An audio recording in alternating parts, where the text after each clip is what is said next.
And this is a true story. This happened to me when I was 8 years old. I'm now 28, with 3 kids of my own. It happened in my hometown of Soak Village, Illinois, which is known to be a place that Indians pass through, using South Trail to get to other destinations. At least, that's what the official story is. There are others, like myself, who believe more. We believe that Indians actually settled there, if only for brief periods of time. There's always been talk of bones being found when a pool is dug up or a garden was put in, but most say it's just that. Talk. Not me. I believe it. I also not only believe, but know that the ground the Soak Village is residing on is sour, cursed, beyond anybody's wildest dreams. And I have many stories to support that belief. But for now, I will start with my first story of proof. It was a cold, normal night in the season of autumn, cold enough to keep you inside your house and snuggled under a blanket. I was doing exactly that. An 8-year-old can only do so much during these times, and I chose to do my homework so I could read later. I'd been listening to a Rick Springfield album on 8-track. I was playing it on my 2XL robot toy. This was a toy that you could put 8-track cartridges in that was made by the company to be a sort of trivia game. You'd play the cartridge, and it would ask you questions and tell you jokes. It had 2 big red robot eyes that flashed red when you were correct. It had 3 buttons you could push to answer your questions. 2XL could also play normal, 8-track music, and of course, its red robot eyes flashed in time with the music. So it was doing exactly just that on that cold autumn night, flashing its eyes to Rick Springfield, and I was quite contented. My bedroom was on the 2nd floor of my house and faced north, along with my bed. I had a window north of me and east of me. Of course, it was dark outside, but it was so warm inside and so very comforting.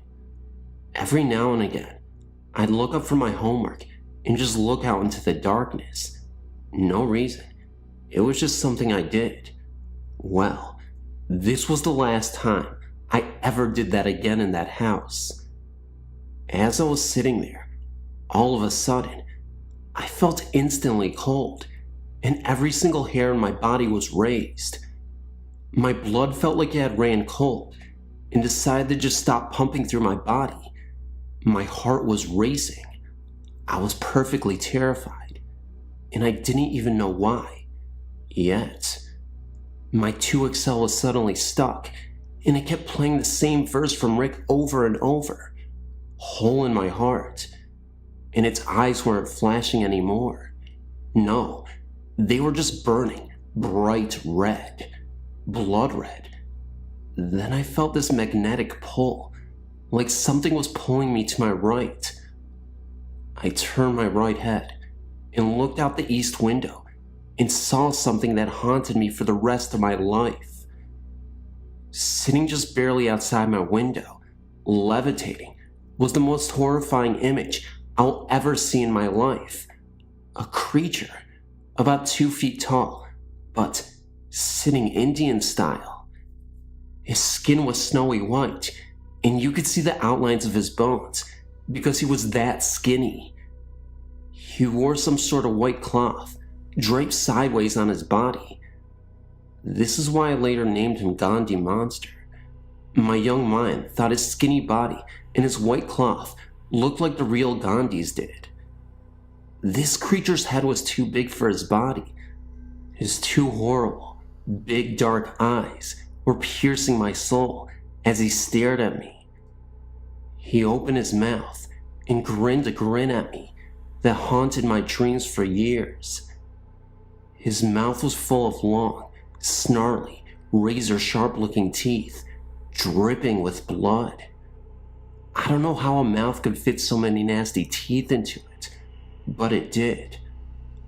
I watched as the blood dripped from his teeth and slid down his chin and onto his white cloth diaper shorts. He raised his hands and reached for me. The fingernails were at least 4 inches long, gnarled looking, and sharpened to points, also dripping with blood.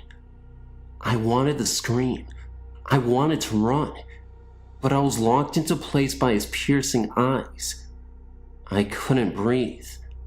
I felt as if my brain was being scrambled and my soul was being raped. His grin became larger, and he opened his mouth wider. He kept looking at me, as if he knew me, as if he had been waiting for me. He started to lift his arms, and it looked as if in seconds he would actually be inside my room and not just outside my window. All traces of reason disappeared, and my mind snapped. I still don't know how I did it, but I managed to tear my gaze away and leap off the bed and out my bedroom door, screaming with every inch of my soul, all in like 2 seconds. I could feel him pulling me. I could feel that horrible stare penetrating my back as I screamed down the hallway to my mother. Of course, when her and my father and younger brother came back, it was gone. But they knew I saw something, and they did not try to tell me it was my imagination. They comforted me and taped up all the windows in my room. They actually had to pull down all the shades and seal all sides with duct tape. I couldn't even sleep in that room for almost a year. My brother even remembers coming into the room with my parents afterwards. The Gandhi monster was a story we didn't often tell, but it always brought fear to speak of it, to us and to others. My parents never spoke of it again either. As I grew up, I tried to face my fear and sleep in that room, but never did I sleep with my back to a window. Never. 18 years later, I moved to Florida with my own little family, and I found peace within myself.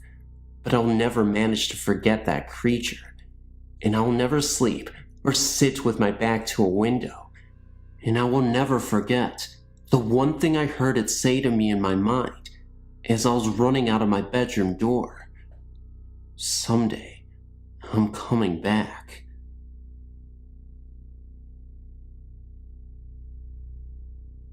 Hey, I'm in my mid-teens, and I've experienced ghostly encounters. The one that really freaked me out was when me and my family moved to Scotland. For a few months, we lived in chalets. Me and my older sister shared one on our own. A few weeks after we moved in, we began to feel uncomfortable and felt as if we were being watched there, and there was also a threatening atmosphere. We told our parents, and they said it was just because we were next to the graveyard. A few weeks later, I was lying in my bed with the door open when a tall, dark figure stood, leaning over me. I didn't think at that particular moment, but it wasn't until my sister asked me if I felt somebody was in my room the previous night. We started to talk, and she too felt as if somebody tall was leaning over her. I then started to sleep in my sister's room, and the figure didn't return, so I moved back into my own room. But then again, the figure returned this time. It was kneeling beside me. The next morning I told my sister, and again, she felt the presence of a tall man. Our dad told us that the large house next to us was where the Vikers used to stay until the house was sold. One night, my mom came in, and she was holding 2 necklaces with crosses on it. Me and my sister aren't religious, so her mom thought it had something to do with that. So we went to bed, holding the crosses. That night, it was very uncomfortable in both rooms. After that, we haven't felt the presence of the tall man. The figure that visited did so on a few occasions. Each time, It felt as though it was getting closer and more angry. When the crosses were given to us that night, the figure seemed very angry. Its face was literally pressed into mine, and it felt as if he was gritting his teeth at me. My sister also had this very uncomfortable, menacing figure who was pressed into her face. All you could do was hide under the guilt, closing your eyes really tight, and hope you'd fall asleep quick. Since that last visit, nothing has returned, and we've since moved then, and nothing. We don't even use the crosses anymore. Other things that we didn't think of as being connected at the time now do seem connected, such as the chalet that Mom and Dad were in, although the same, was different in feeling. Because Mom and Dad's chalets always had a comfy feeling, yet ours didn't. Whether it was because there was just me and my sister alone in there, and it was our imaginations or not, we don't know. Although in Mom's and Dad's chalet, there was only one more person over there. From the moment we stepped into the chalet, it was always cold, even with the heaters on. Plus, there was often a bad smell wafting around, a lot like fish, rotten. This was only in my bedroom, possibly me, my sister says. Also in my room, there was a strange noise of scratching, as if someone was sketching or writing. This noise accompanied the presence of another figure, smaller in stature and of the female sex. My sister also felt the smaller presence, but not the noise. She only came once, very different, not menacing, quiet in nature, and much older. She was almost a comfort, but it's still not nice to be watched over at night by ghostly figures. It's strange, because we didn't actually see anything, yet you get so much from these feelings, the sex, age, angry, happy, etc. Plus, we get almost exactly the same feelings. But is it just our imagination? Are we certifiably insane? Are we demented? No, we definitely feel we had a visitor. Previous to this experience, my sister had not really believed in it, ghostly visits and such, but now, I think she has had a change of mind. Me, myself, I've always believed. My mom's granddad often visits, a kind presence, bringing good luck, such as when she was having problems. He visits to let us know everything will be okay. He often visited when we were babies, watching over our cots. Our dad also saw what appeared to be him.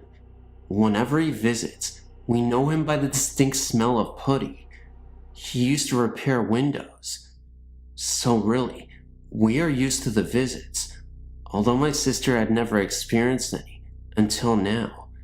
Unfortunately, it wasn't a happy experience, one not to forget.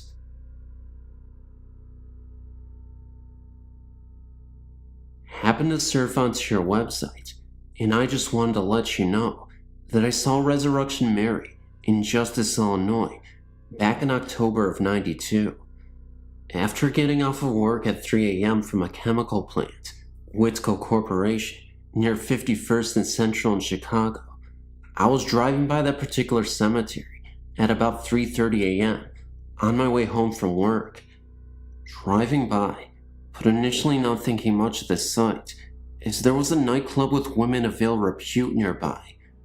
I saw a woman in a light blue or white palm dress standing by the trunk of what looked like a black park limousine at the front SW Cemetery driveway off Archer Avenue to the cemetery. I slowed down quite a bit to get a better look at the odd sight, but then drove off. I thought it was probably a prostitute with her John. However, looking back at my mirror, maybe a second later, the woman and the limo were gone. Let me reassure you that there was no way that I would have missed the limo driving off in that second that it took me to look back in the mirror. They weren't on the road or in the cemetery because I looked for taillights. The cemetery gates are pretty large, and it would have taken a great effort and time to open both of the cemetery gates for the car to get through. I did not think much of the incident until a few days later. I was talking with some of my employees that lived in the area near the cemetery. Two of my employees mentioned that I'd probably seen the ghost called Resurrection Mary. I didn't much believe in ghosts until that incident, and I'm still somewhat skeptical, but I cannot fully explain what I saw that night. That incident is still vivid in my memory, and kinda creepy to think about it, to this day.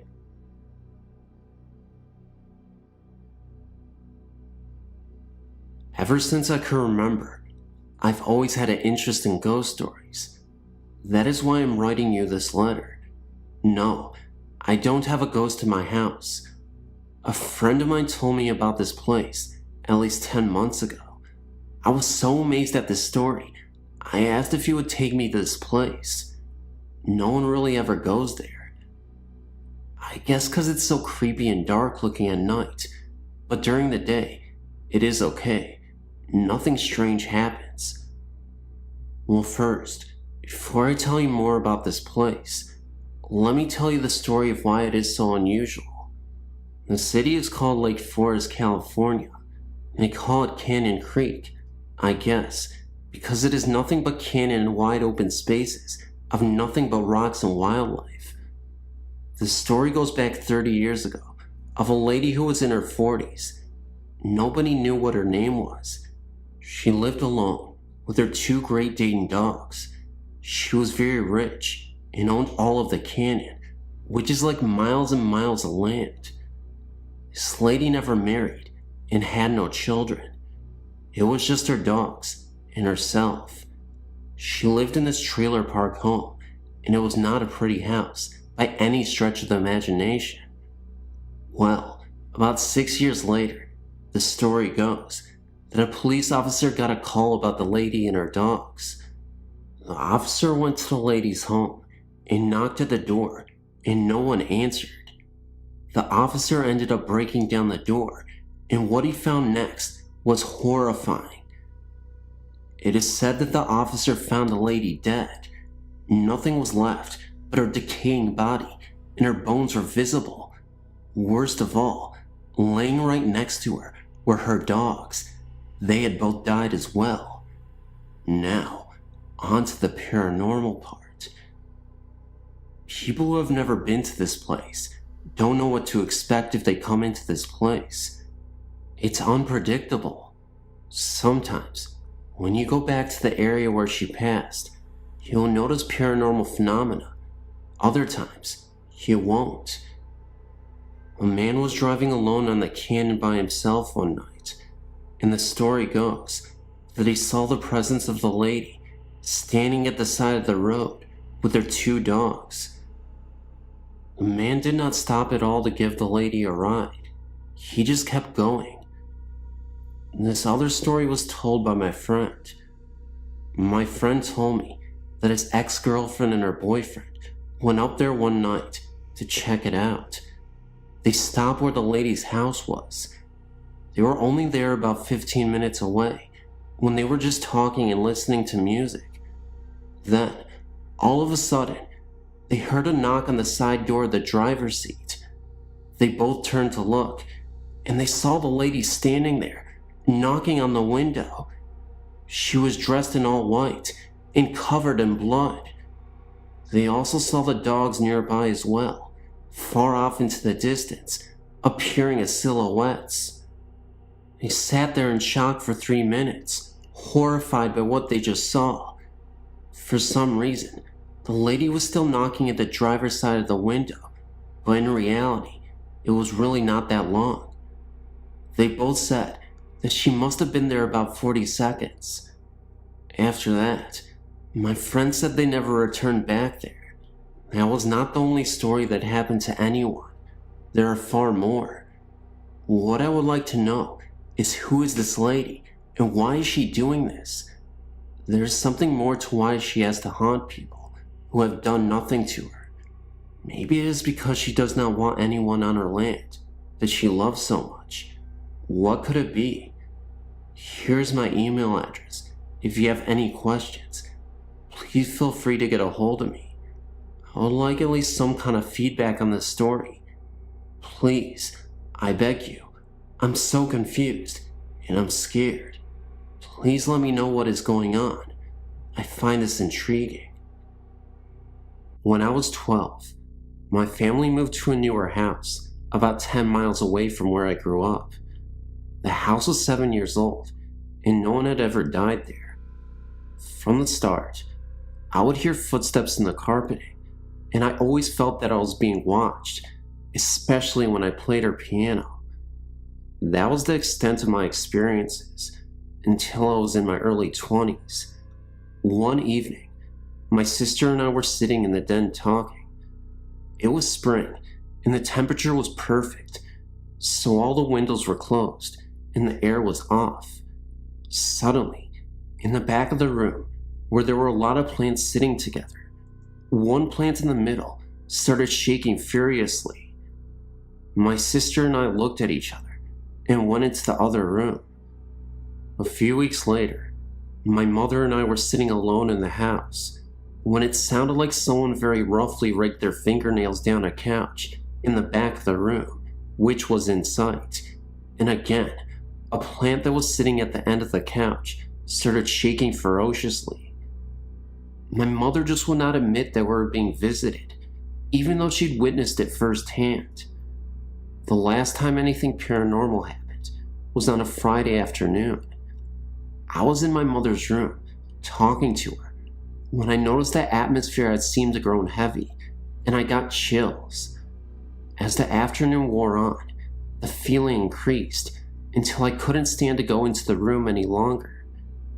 That evening, my sister and I were alone and watching TV. I had gone to the fridge for a snack and felt the heaviness with the goosebumps on the left side of it. I told my sister that the ghost was in the kitchen. I could feel it. A few minutes later, a picture that was hanging in the kitchen fell off of the wall. When we got the nerve up, my sister and I went to another door in the kitchen on the opposite side of the room. We walked in and stood there, seeing and feeling nothing. Suddenly, the hair on our arms literally stood up, and we had to run out. Immediately afterwards, it left and hasn't been back. I don't even feel like I'm being watched while playing the piano. I guess whatever it was only wanted to communicate, but I was too frightened. I felt the heaviness with chills in other places, but until the last few years, I hadn't seen any entities. I've moved twice and really don't believe the houses were haunted, but internally and for short periods of time, I believe there were entities present. I've seen a man with long salt and pepper hair with a dark cloak looking at me with bright, colorless eyes. It looked like a negative of a photo. Also, I've seen a bright, elongated white shape out of the corner of my eye around my bed several times. The most profound experience I've ever had was when I was visited by the spirit of a friend who had died a week before his 16th birthday. Also 10 years later, I started having dreams with him there, and I'll wake up with the most wonderful feeling of being loved. During one of these dreams, I was at home alone during the day and had to sleep because I was working nights. It was a little warm, but not enough for the air. I had 2 blankets in my bed and threw one in the floor, and the other one was a mess because I had been tossing and turning. I finally made it back to sleep and dreamed of my friend. I got too hot and woke up to find the blanket I tossed on the floor laid over me very neatly. I've had too many experiences to discount anything to just chance, and my mother is finally admitting that she's experienced the paranormal.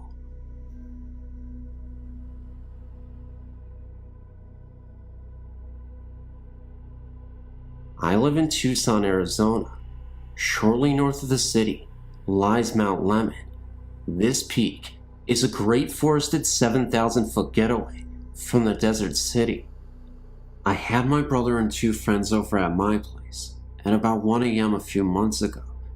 and after a few hours of boredom, we decided to go to Mount Lemon and enjoy some nice, cool night air.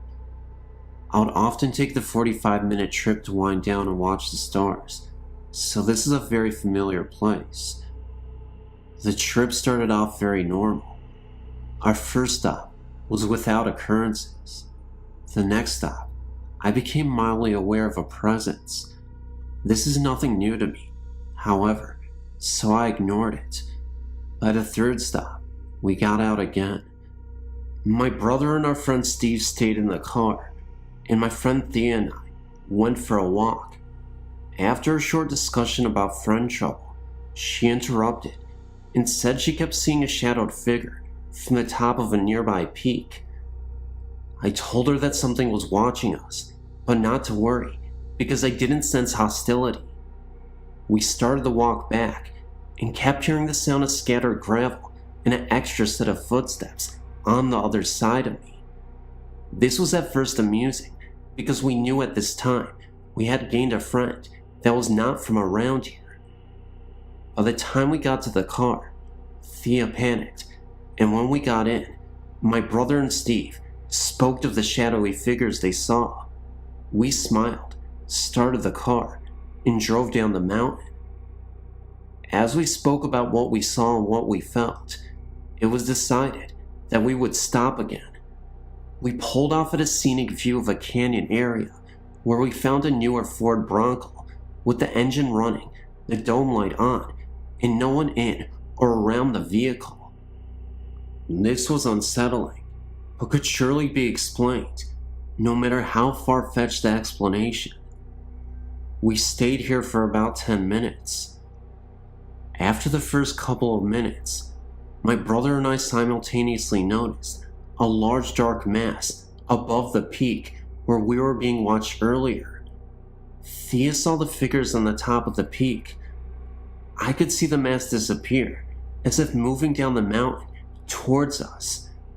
Thea said the figures were walking down the mountainside. No one was scared at this point. We're all very amused. When I could no longer see the mass, I was only able to see it above the mountain because the sky posed as a backdrop. We all got a wave of panic. Gravel started swirling around everywhere, and Thea and Jason ran for the car. I was stunned, so I was the last to get there. Jason entered the car from the other side, but his heavy trench coat was flipped over his head as he opened the door. We started the car and sped down the mountain. We spoke with Steve about what we saw, and he said he saw the same shadow figures that Thea had seen. We pulled over one last time without getting out of the car to show Steve the black mass that was causing all of the commotion. We then kept driving until we reached the city again. The whole way down, seeing cars pulled to the side, some with dome lights on, never with anyone in or around them. This is very odd for 3 a.m. on a Thursday morning. Furthermore, vehicles are not allowed to park on the road after 10 p.m. The next night, Thea and I returned. We never got out of the car this time. However, every time we cut the engine in all power, we hear scratching underneath the car, and eventually, it would start to rock. We pulled over 4 times, and this happened every time. Finally, the 5th time, we decided to get out of the car before that happened, so we would have enough guts to see what else would happen. Once again, we didn't make it. We opened the doors and pointed our flashlights outside, and as soon as we did, gravel started swirling around louder than before. There was no wind, and we watched it jump around as if someone was kicking it right in front of us. After this trip, it turned out that the brakes in front of the left of the car, where we heard the scratching from where the car was off, were worn down badly. However, the rest of the brakes were completely fine. We stumped the mechanic, but once again, this is something that may be explained. I just don't know how. I'm planning a return trip, well equipped now. I'll bring a camera, several flashlights, and a video recorder.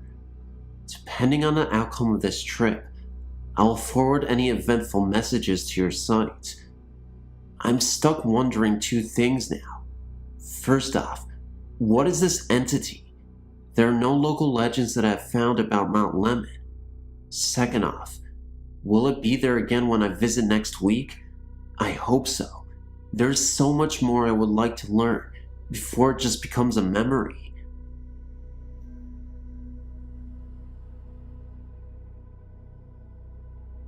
I was stationed at Ford Island, Pearl Harbor, Hawaii, in the early 1980s.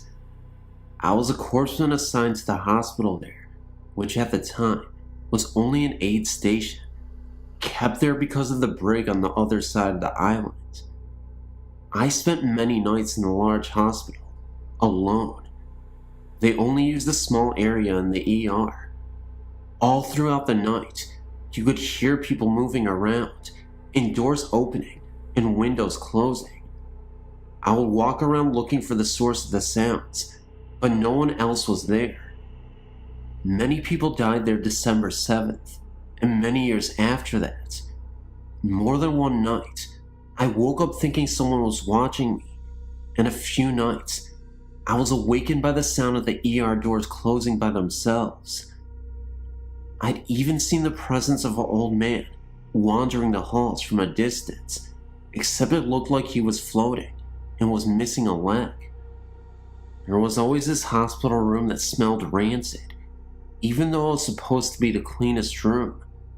Every time I'd walk by there, I'd see a dark fog sitting there through the corner of my eye. I would then completely look into the room, and the fog would disappear instantly. I've never written about this before. There were about 20 others who had duty there, and some men and women would pay me to take their duty so that they would not have to sleep there. I was so shocked to see that no one had reported it on their list in Hawaii.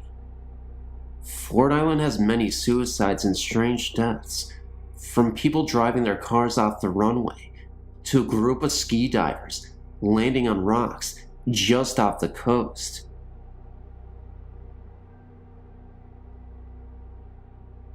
My husband and I took our 2 children to Florida to visit his parents this past Christmas. Since his parents live in a small 2-bedroom condo, there wasn't room for all of us to sleep there.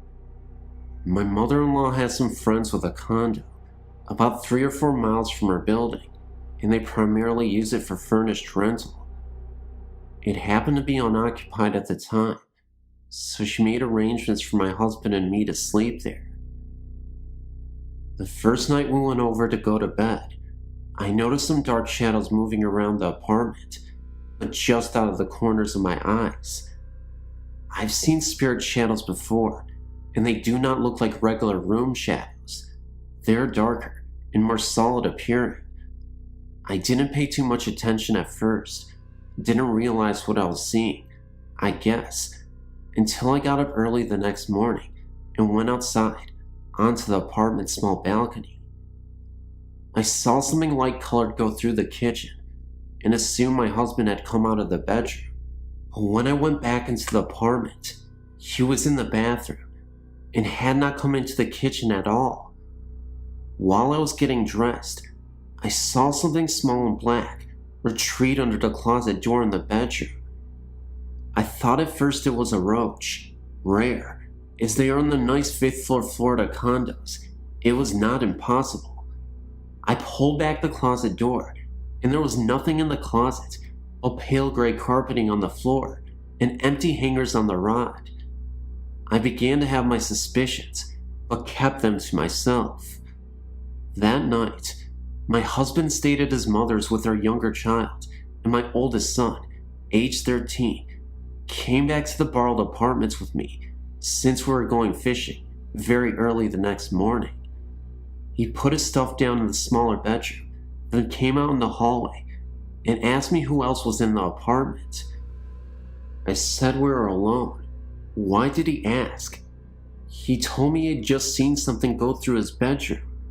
Well, that clinched it for me, but I kinda brushed it off, not wanting to scare him. I did leave my light on all night though. I saw the dark shadows up near the top of the bedroom door several times. The next night, when my husband and I arrived, I went into the master bedroom, and as I entered the room, I felt this wave wash over me. Sort of a combination of curiosity, irritation, and loneliness. Who are you? Why are you here? And where have you been? I decided I did not feel up to trying to communicate with this entity on its terms. Not that I've been very successful with that anyway. So I sat on the bed and spoke aloud and told it I was just visiting, with permission from the owners. I promised to clean up everything before I left. For some reason, I had the feeling that my travel clutter was making it upset, and in return, please, it would not scare me by materializing unexpectedly. After the evening, the place just felt empty. I didn't see the shadows anymore, and had the feeling that whoever it was had vacated or was just trying to stay out of the way. I guess we reached some sort of compromise.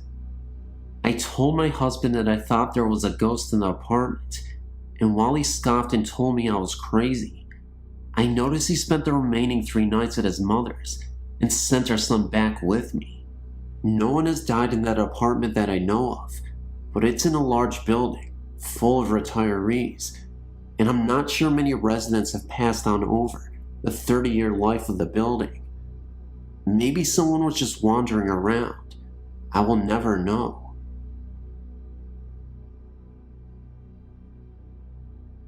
Hi, I've sent info before, but I'm using a friend's computer today since the battery in my car is dead. Nothing to do with ghosts, I don't think. Anyway, having read about people seeing black figures, I thought I would add my 2 cents. The first time, I was 16, living with my grandparents in LA, who were out of town at the time. I wasn't drinking, just alone, when I left my bedroom and crossed the hall into the kitchen. That's when a figure stepped out in front of me. It was the strangest figure I'd ever seen. He appeared as a hairy ghost of some sort. His arms, face, and legs were completely covered in fur, but he still looked humanoid. It's a little difficult to explain, but it kinda looked like that famous Bigfoot photo and footage from 1967, except the presence was still a dark silhouette. Not dark enough that you couldn't see the fur, but still dark. It was creepy. I got a baseball bat and turned on all the lights in the house and even called a friend. Nothing else. Then, just less than 2 years ago, I'd since moved to Corrales, New Mexico. I was living with another woman. I got up in the middle of the night to use the restroom. As I came out, through the door, there was another shadow being right in front of me. I saw its head and shoulders, and it was taller than me. I put my hands up as if to gesture, excuse me, or not, to run it over. Since then, here in Corrales, I felt things in the corners, running around the room, and such. I bought my own house in July 1999, and my dog barked incredibly at one particular corner. My roommate at the time immediately burned sage, and he stopped. What are these things? I've not seen anything in my place, and the dogs haven't acted weird since. Any ideas? Someone did say that I might have been dimension jumping. Have you heard of this?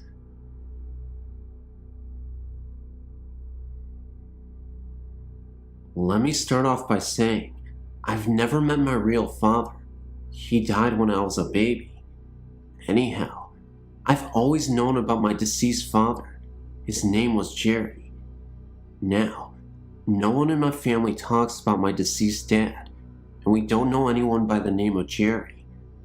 One day, when I was between the ages of 8 to 9, my cousin and my mother and myself were downstairs, and we were in the basement singing.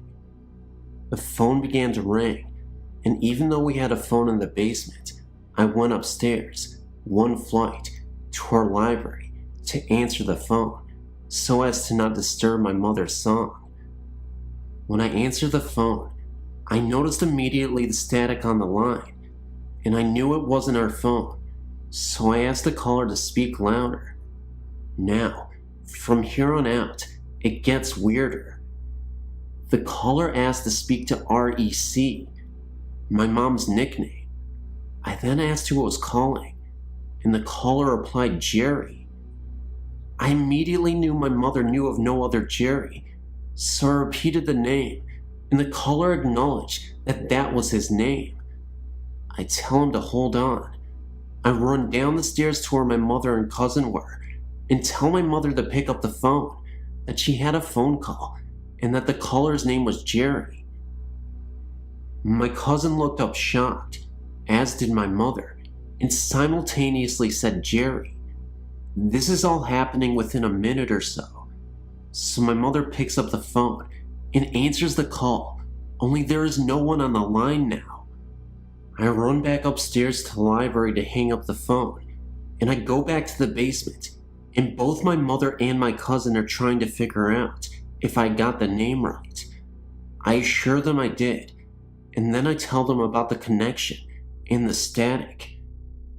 We all just kind of dismissed the call, only later when I started thinking about it, did I realize that my father never knew me and died very tragically when he was struck by a car. I think he wanted to hear my voice and hear my mother's voice. What I didn't tell my mother or my cousin is that the caller addressed me by my name. I never told the caller my name, but he knew my name. Tamaya. My ex-boyfriend lived in a very old part of town, in a house that was built in the 1800s. At one time, the home had been a stately and elegant one, with a long and gracefully curving stair as the focal point upon the entrance into the foyer. Through time, and with the coming of rough economic periods, the home grew into disrepair and was eventually sectioned off into a two-family home. One side housed a family of bikers, whose moonshine sent many a folk into orbit. We didn't have any moonshine the night this happened. And then the other lived my boyfriend and his roommate. One night, myself, my boyfriend Nick, Nick's friend Dave, and my friend Stacy, who was dating Dave at the time, were at the house. We were descending the grand staircase I mentioned earlier, on our way out to enjoy our Saturday night. All was dark, except for the soft lighting coming from the kitchen, which was illuminating the front doorway. On the front door, we saw the unmistakable silhouette of a woman in a long old-fashioned hoop skirt, like women wore in the 1800s. She scared the wits out of me and Stacy, and we both refused to go any further down the stairs until the rest of the lights were put on. Chickens, aren't we? Although Nick and Dave were in a position to see the woman's shadow, for some strange reason, they were unable to see her. Maybe she only liked women, but I know this for a fact. The next moment we actually saw the woman. It looked as if we saw her with her eyes gouged out, and she was running towards us, flying down the hallway. It was actually pretty creepy, but it happened in the corner of my eye, so I don't know if I was hallucinating or I actually saw her full steam ahead, but it definitely creeped me out. Another moment. My friend Stacy was upstairs, and the door was completely wide open, the bathroom door that is, and she saw that same woman in Victorian-era clothes just laying in the bathtub with, again, her eyes gouged out. I honestly don't understand what happened to this woman, At first I thought it was pretty innocuous, but now I understand. She must have been murdered. There's no other explanation I had than that. Thanks for reading, and I hope you enjoyed the story.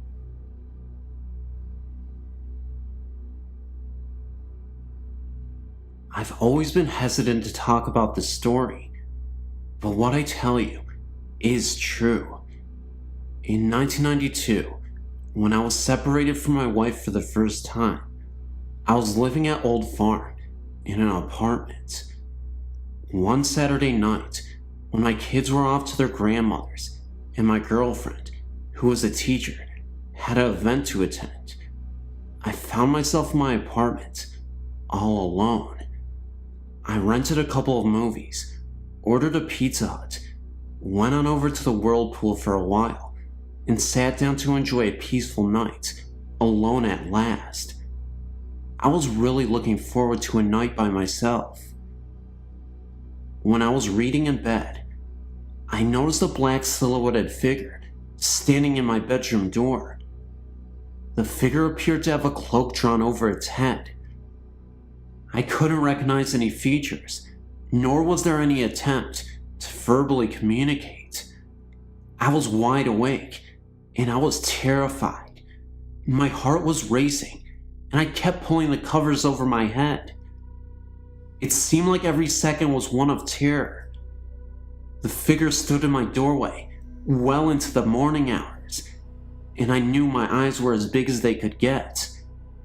When the silhouette disappeared, I was covered with sweat. My hair was rain wet. I rushed out to the front room because I really couldn't believe it had left me.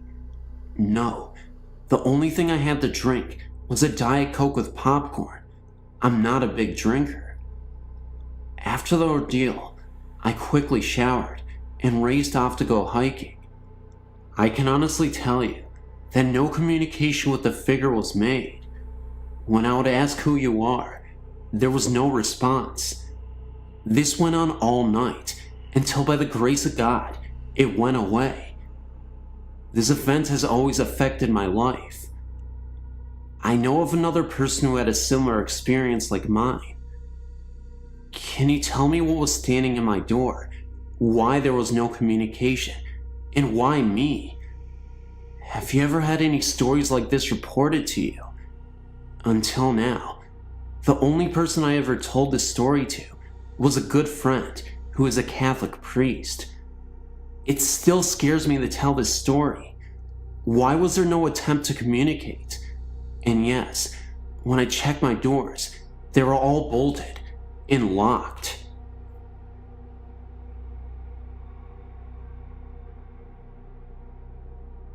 My father loved the state of Maine. Not enough, however, to give up his cush job in Boston to live on the going wage of a downeaster. So every summer, from the mid-50s until I reached high school, we would vacation on the scenic Maine coast. Very seldom will we stay in the same place twice. Usually, it was some remote cottage located on the outskirts of some tiny coastal town. A 2-week ordeal was in store for me, with no TV or friends to speak of. To keep me sane, my mother would buy me comic books and play board games with me, long into the night. We'd been at this cottage now for about 10 days, and I was counting the hours until we would leave. It was a chilly August night, and dear old Dad had a few too many and drifted off to bed. Our terrier, Joe, was snoozing on the carpet in front of the fireplace, and through the big picture window, the surf was something out of a South Pacific movie. The waves were gently breaking on the rocky shore, not 20 yards from the cottage. The only sound was the reverie coming from a cruise ship that was passing off the point. In summary, the night was calm. Suddenly, Joe jumped to his feet with his hackles up and growled at the door. I yelled at the dog to be quiet as he interrupted me over a card game. In an instant, the front door blew open and with a bang, it hit the interior wall. Just then, a ghostly presence entered through the doorway. He looked as if he was from the colonial era, had a musket in his hand, and seemed as though only half his face was visible, even though the figure itself had a blur to it. This lasted a few seconds, then the figure disappeared, like a fog that evaporated. Joe cowered, and my mother's hair moved, like it had been ruffled by some invisible breeze. The playing cards scattered about, and before we could take a breath, the door slammed shut, and Joe went back to his sleeping position. We decided not to tell the old man, as he wouldn't believe it anyway. A few days later, we were filling up the old Plymouth for the return trip to Boston, and my father started gabbing with the local about his vacation. With the windows of the car down, we heard every word. "So where did you stay?" the man asked, with the Maine dialect. "Oh, down on the point at the Jensen cottage," my old man answered. "Folks around here know that place well," the man said flatly. They referred to it as the front door.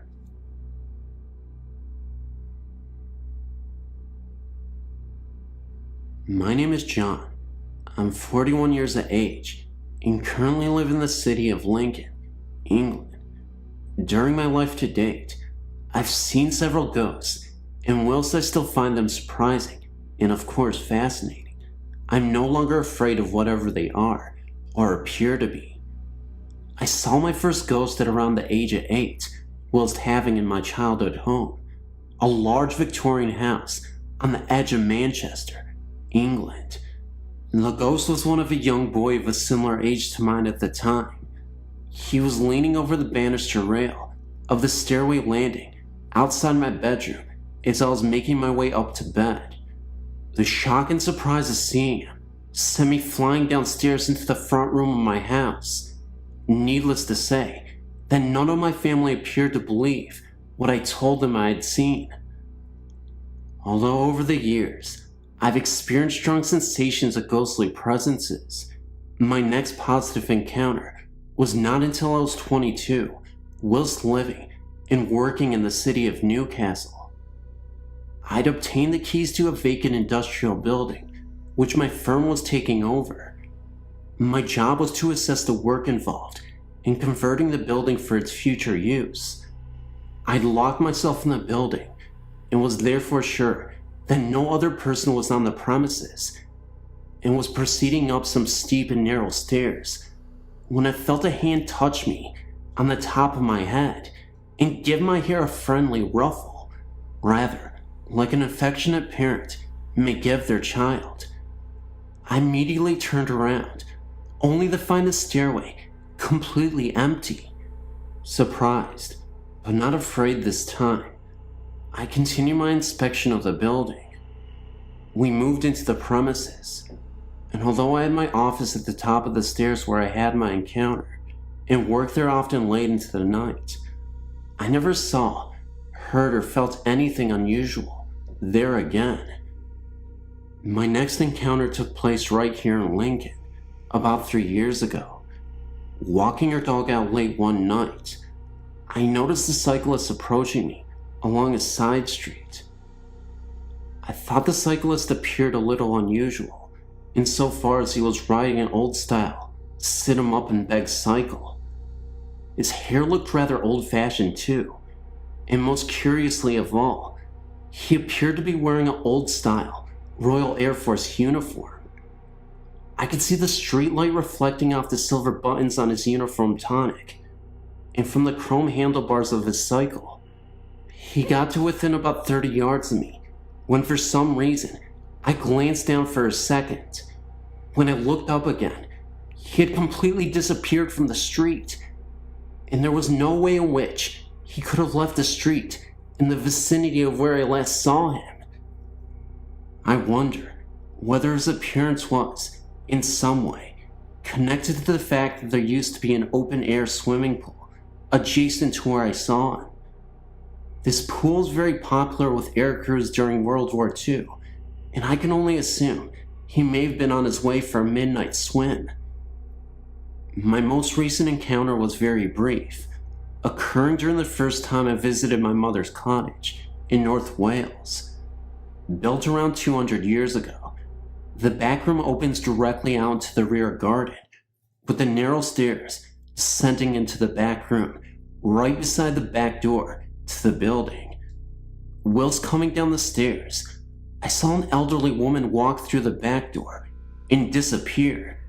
She was aged about 80, approximately 5 foot tall, wearing a gray dress with long sleeves, a white apron, and her straight gray hair was tied up in a sort of bun, which in turn was covered by a small handkerchief on the top of her head.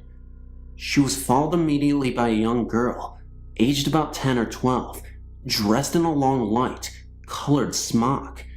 Her hair was very long, blonde and straight, falling down her back. She also disappeared straight away.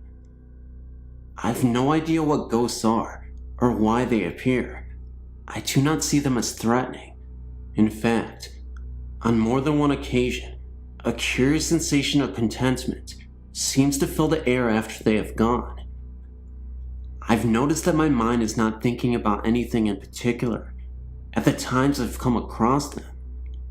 Thanks for reading.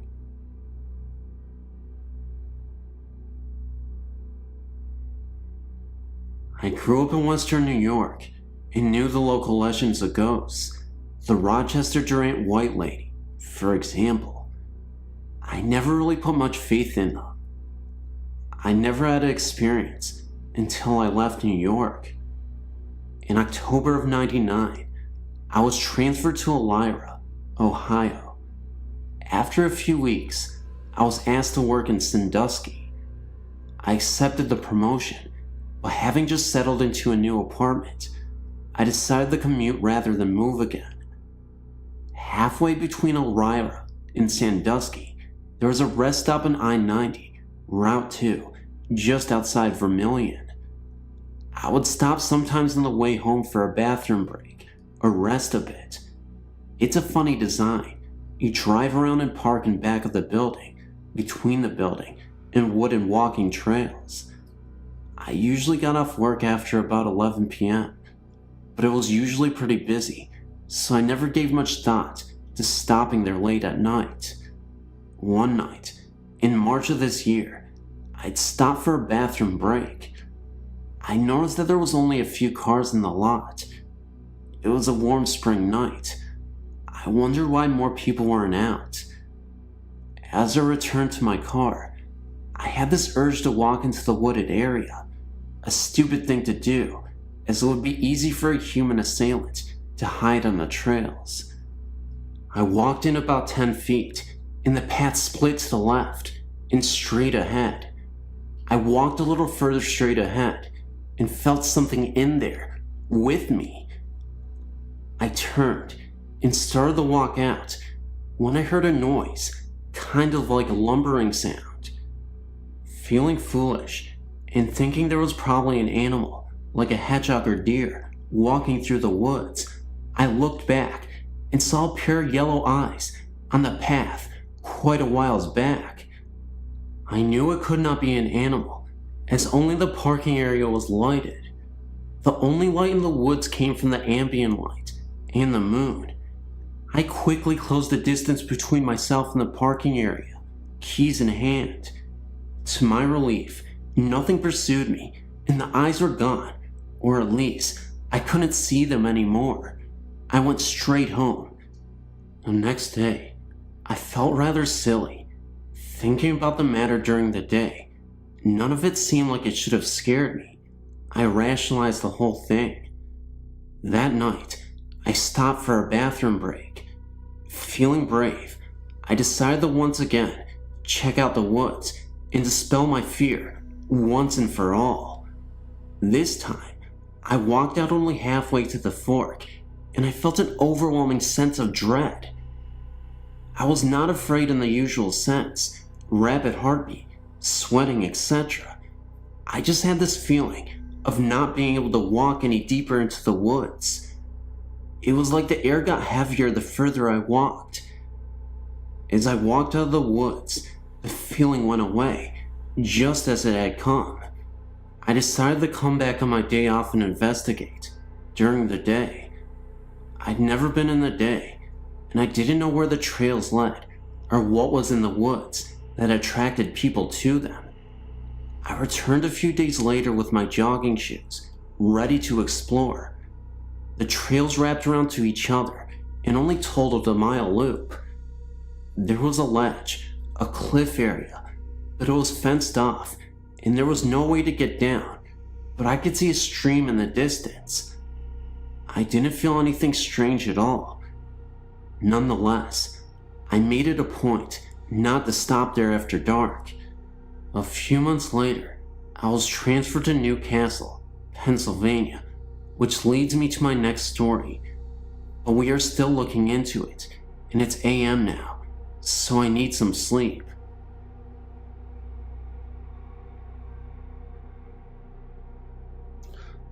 I don't usually share this with anyone, since most people would consider me crazy for believing in this stuff, my husband and father included. When I was about 2 years old, back in 1973, I have very vivid memories about my childhood, and my mother confirms my memories. We rented an old house, about 100 years old. It was there when in Phoenix, Arizona. It was not much, but a lot of farmland. There was a smaller house next to it that used to be the old barn. It's still there today, but surrounded by huge mansions. Anyway, things were peaceful there until our next door neighbor hung himself in the kitchen and my father found him. I never knew about it. But about 3 months after, things began to happen. My mother was having an argument with my father one morning before getting out of bed. She got really mad and got up and went to the kitchen. She saw a man sitting at the table with his head in his hands on the table so that she couldn't see his face. She turned around and went back to bed, not saying a word to my dad. Later, I began to see a hand floating in my room and would hear it talk to me. I called it, and this is kind of weird, bugs, but now I think it could have been about avid bugs or something about that. As a child that young, it was difficult to express myself with words yet. I didn't have the word for ghost and would be spanked by my father for crying at night when this thing would appear and talk to me. One time, I was sitting on the potty with my mom there to supervise. I couldn't get off the toilet, like something was holding me down. My mother was pulling me by the arms to try to get me off, but couldn't. Finally, it let go. Sometimes, the door was slammed shut and locked with me on the other side, and I couldn't get out. Only the lock on the other door didn't work anymore. No matter how hard my mother would pull, the door would not open. Then all of a sudden, it would feel as if nothing happened. At night, you could hear scratching noises under the wood floor in the master bedroom. Dad said it was just animals. He crawled under the house, but didn't find anything. He never believes in this stuff. At night, when I would go to bed, always fussed about not wanting to go because I was scared. Before falling asleep, I felt something was trying to pull me through the wall. Sometimes, I felt like I was floating, like in another dimension or something. My mother finally had enough and made my dad find a new house to buy. We moved, and nothing quite as dramatic as that ever happened to me again. The new house had its little incidents, but that's another story. My parents are still alive in the house, and they bought it 27 years ago. First of all, let me explain. I'm from England. I'm a 26-year-old male living in Cambridge. I was born in Yorkshire, North England. Just up the road from where I lived was a place called Oakwell Hall, located in an area called Birkinshaw. Oakwell Hall is a fairly small house compared to some in the UK, but it certainly has local character. Many a day away from school would be spent wandering around the grounds. Local legend has it that the hall was once inhabited by a great local family named the Bats, hence the local town of Batley, and that one of the sons of the family, a womanizer and gambler of no small repute, found himself in a duel fought on the local moors. The servants all knew of this, and so were relieved.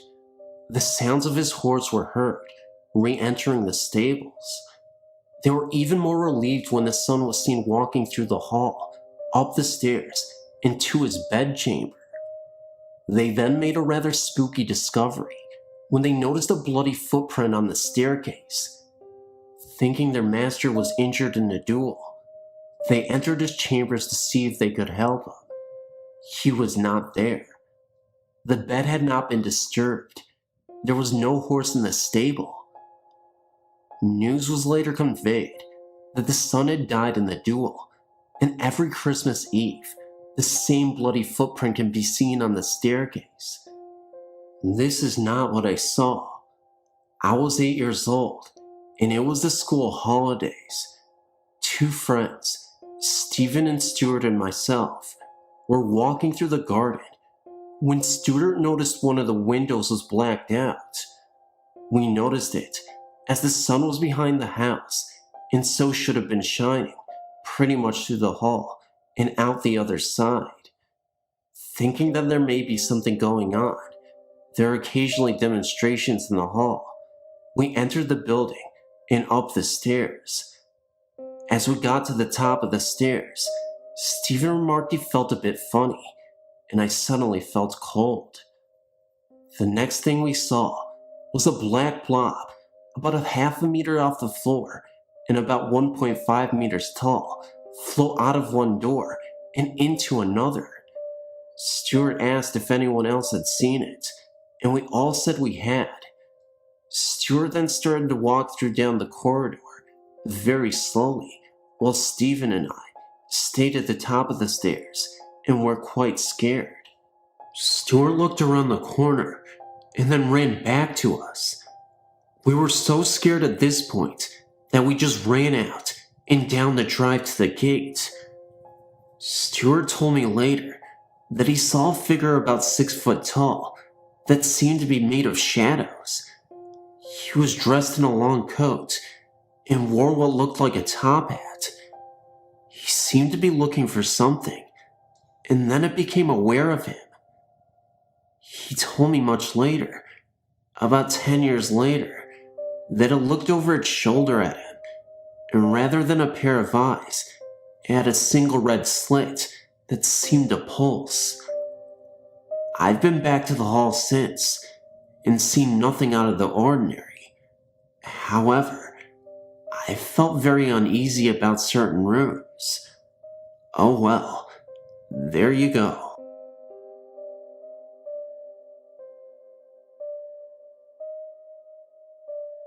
I don't know if this qualifies as having a haunting or possession, or if I'm just crazy. I've read several stories on your site, which is great by the way, and haven't come across anything similar to one of my experiences, which I'll tell below. My father is suffering from advanced rheumatoid arthritis, along with hepatitis C. Not a good combination. Anyway, I've been living with the pain of knowing he would be sick and in pain for the rest of his life since I was 16. I'm now 22, and watching him suffer and struggle with his diseases. Because of this, I've become increasingly interested in whether or not there is another phase of existence after we leave this world. I've been asking, both mentally and out loud, for some type of proof of this, mostly for my own comfort. Anyway, I've recently been hearing noises that sound like a lot of people talking at once in my house when I'm home alone. It doesn't bother me or scare me, and it's so faint that it could be my imagination. Along with this, I've heard walking on my ceiling. My rooms are in the finished basement, and thinking my fiance was home, went upstairs to greet him, only to find myself still alone in this very house. Since I've been asking for proof, I wonder if it's only my imagination, but this next part was scary. I heard the voices. Sounds like a crowd of people all talking at once, but this time, I wasn't hearing them externally, with my ears, but originating from inside my head. I had this weird feeling that they were all talking directly to me, rather than just overhearing things like the other occasions. Anyway, the voices in my head just kept getting louder and louder, and all of a sudden, I was laughing uncontrollably for no reason. Probably doesn't sound too scary to you, but the whole time I was laughing, about 5 minutes, I was having thoughts like, why am I laughing? Why can't I stop laughing? There's nothing funny about this, and such. I was scared and physically willed myself to stop laughing, which didn't work. The voices started fading after about 5 minutes, and my laughing reduced to giggles, and then to shocked silence. I've never told anyone about these things. I even think I sound crazy. And no, I was not on any mind-altering substances at the time this happened. Has the voices, laughing thing happened to anyone else out there? Or am I just crazy? If this has happened to someone out there, please email me.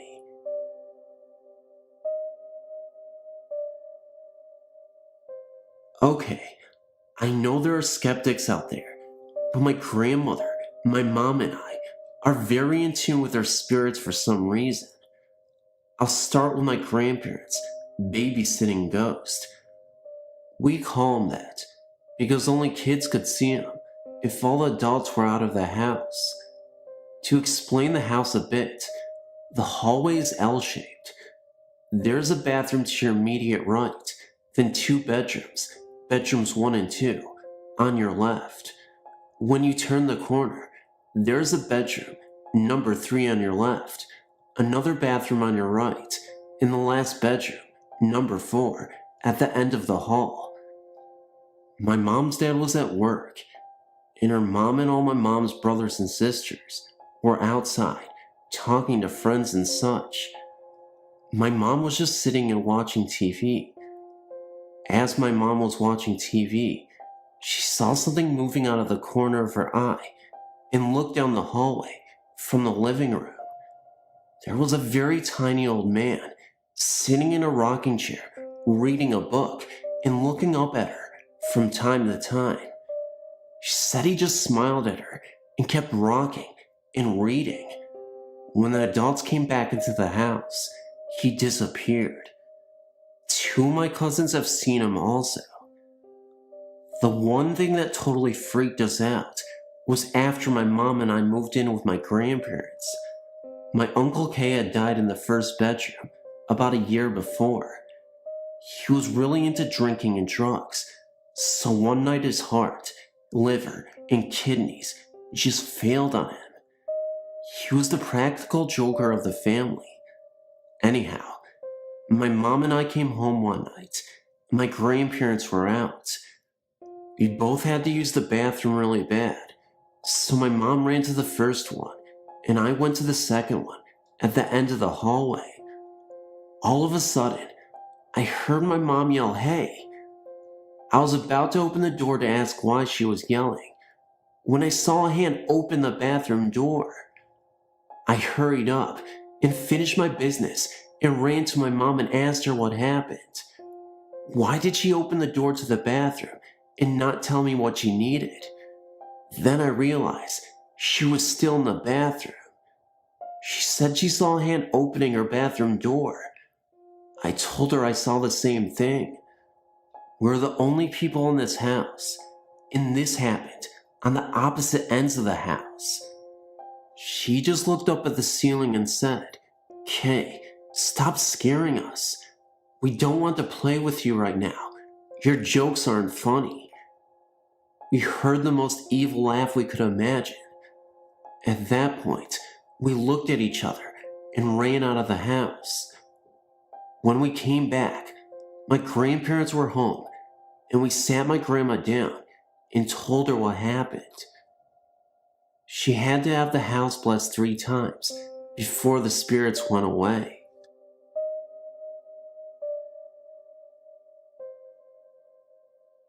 I was visiting some relatives in Denton, Texas, in early July of this year when this strange event took place. My relatives live in a trailer park, and some of the trailers are sitting close together. One late night, when I was there, my nephew left his cigarettes in his car, so he went out to get them. I went with him. As we were walking to his car, we noticed that next door, there was someone rummaging around in a trash can that was in the back of the neighbor's truck. We thought nothing of it, thinking it was just one of the neighbors looking for something they threw away. As it was dark near where the vehicles were parked, we couldn't make out who it was. Well, my nephew got his cigarettes out of his car, and we were walking to the front of his trailer, where there is a bench you can sit on. We were walking towards it, when we noticed whoever it was that was walking through the garbage can was now walking up to the next door neighbor's porch, which was a good 20-30 feet from us. For whatever reason, just the sight of the person made both of us freeze, while this figure just stood at the foot of the next door neighbor's porch steps with its back to us. It was almost as if this figure knew we were looking at it, but it wasn't even facing towards us. It just stood there, and we felt that somehow it was looking at us. Somehow. In the light of the porch lights, we could make out the details of this figure. The figure was of a small boy, but what was weird was that his head was shaven on both sides of his head, and in the middle was a blonde mohawk type haircut, except it wasn't the short type, but more of the longer hairstyle mohawk. This kid had 80s style clothes on. The shorts, multicolored and unbuttoned, light blue shorts, and white tennis shoes. This kid just stood there for a few moments and began ascending the next door neighbor's steps in a stiff, awkward way.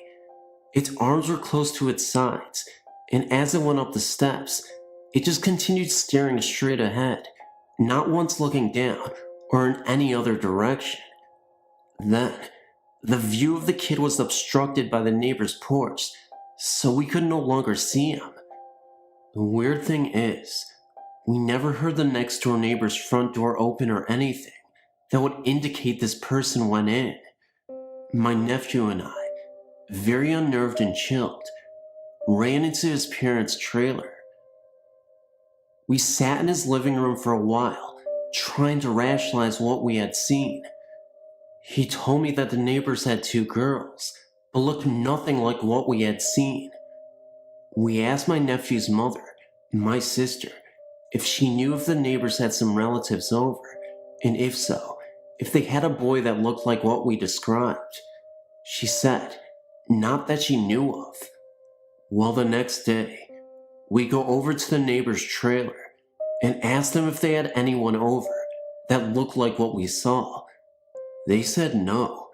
We've had no visitors in 2 weeks. And no, we have no boys or children like what you described. My nephew and I then noticed there were 2 girls in the living room. We confirmed that that was the only children they had. So, who or what could have been?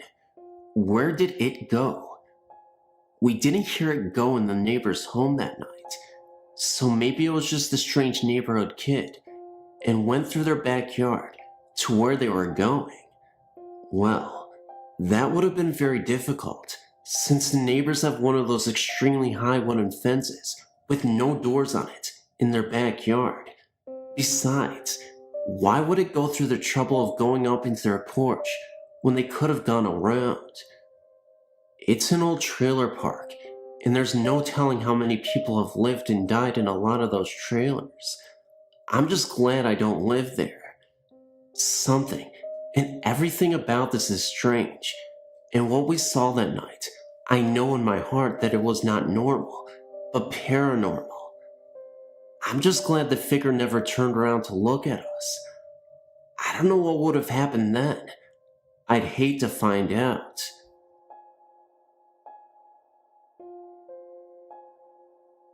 My name is Paul, and I live in Canada, in the province of Nova Scotia, in a small city called Sydney.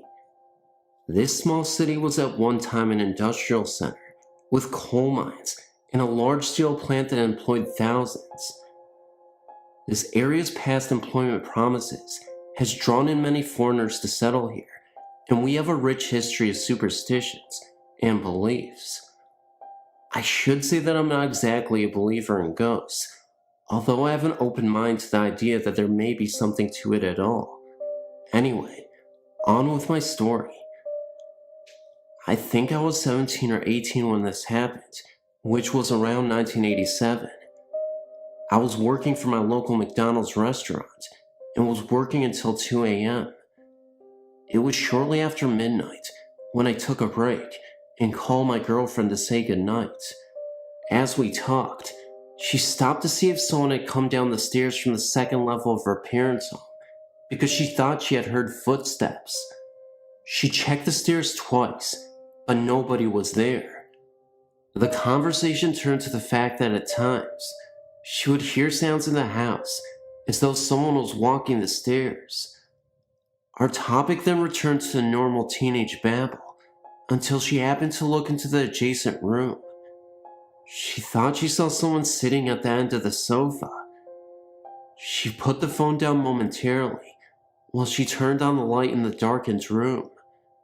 It was only a sweater and a jacket laid over the backrest of the sofa, so we resumed our conversation once again. I can tell you that she had no thoughts of anything paranormal. She was thinking that maybe someone else was home, other than her sleeping parents, as she had a number of older brothers still living at home. I can remember that as we talked, she stopped dead in mid-sentence and started to weep. I was wondering what was wrong, thinking that I had said something to upset her. When I got her to speak, she told me that there was someone there, standing in the doorway of the room where she had just been. She sobbed that she was trying to sit very still in the hopes that this apparition would not see her and just go away. I tried to talk to her and settle her down, not quite sure if this was a joke or not. I think that the figure stood in this position for at least 5 minutes. Then, just when my terrified girlfriend calmed down a little, the figure moved into the hallway and assumed a sitting position, legs crossed. I again had to try and calm her down by talking to her and asking her to describe what she was seeing. The figure, she said, appeared to be a boy of about 8 or 10 years old. He was wearing a modern-looking winter jacket and a winter hat. She said that although the facial features were not plain, the eyes could be clearly seen and were blue. The hands and feet area of the figure faded out of sight. This boy sat on the floor, not 10 feet from her, and looked right at her. Another minute or two passed, and then my girlfriend started weeping again. I remember her whispering, "Oh, Paul, it's a girl." She told me that the figure had reached up and pulled a hat off its head, and long blonde hair flowed from under it. The figure sat and stared in my girlfriend's direction a few minutes more, and then appeared to stand up and go back into the room where it came, and disappeared. My girlfriend stayed on the phone just long enough to be sure it was gone. Then she hung up with me and ran for her parents' bedroom. That was the end of the experience. It had lasted about 15 minutes. She asked her parents the next day if they could think of who this may have been. They had no ideas and probably didn't believe her. I wasn't quite sure if I believed her either, and I kept asking her if she was playing a joke on me. She insisted she saw what she saw, and she wasn't comfortable talking about it for fear that it may reappear. I'm now married to my girlfriend, and she still swears every word of this is true. She still doesn't like to talk about it. No one has ever seen a ghost in that house before, or since, that I'm aware of. My wife over the years has gotten spooked, and came running to me saying that she felt uneasy, and was afraid she was back, but she hasn't been. I don't know if you respond to these letters or not, but if you do, write me a note to tell me what you think. Thank you for reading.